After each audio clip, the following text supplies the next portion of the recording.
ভারতীয় ন্যায় সংহতি আইনে হিট অ্যান্ড রান আইন যেন ত্রিপুরা রাজ্যে প্রযোজ্য না হয় সে বিষয় নিয়ে বিশ্রামগঞ্জ ও শচীন দেববর্মা স্মৃতি কলা কেন্দ্রে ভারতীয় মজদুর সংঘ অধীনস্থ রাজ্যের 4টি জেলার পরিবহন সেক্টর নিয়ে গুরুত্বপূর্ণ বৈঠক করা হয়।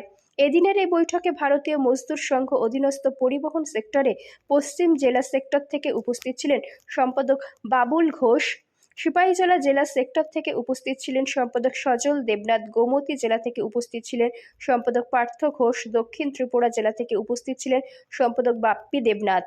উক্ত সংগঠনে আলোচ্য বিষয় ছিল ভারতীয় ন্যায় সংহতি আইনে হিট অ্যান্ড রানে সড়ক দুর্ঘটনায় যদি কোনো ব্যক্তির মৃত্যু হয় তাহলে চালকের 50,000 টাকা জরিমানার পাশাপাশি 10 বছর জেল হবে। বেশ কিছুদিন পূর্বে বিশালগড় সিভিল জওয়ার জুনিয়র ডিভিশনাল আদালতে ভারতীয় ন্যায় সংহতি আইনে একটি স্কুটি চালককে পিষে মারার অভিযোগে চালকের 10 বছরের জেল এবং 50,000 টাকা জরিমানা হয়েছিল।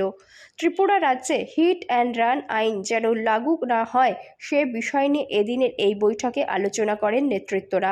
গিয়ে চুবল মারছে জলটা, নারায়ণ রাগ হয়ে ওই মাছটাকে আর কয়েকদিন মধ্যে নিয়ে নিল। তখন সমস্ত পাখি মিলে সিদ্ধান্ত নিল সমুদ্রকে জলশূন্য করে ফেলবো, পাখিকে উদ্ধার করব। তো আমরা এমন একটা প্ল্যাটফর্মে থাকি, সরকার বিরোধী কাজ করব না, কিন্তু আইনকে বিরোধিতা করব, দরকার পড়লে সারা ভারতবর্ষে আন্দোলন করব। আমরা এমন একটা রাজনীতি সংগঠন করি যে ওয়ার্ল্ডকে নেতৃত্ব দেয়।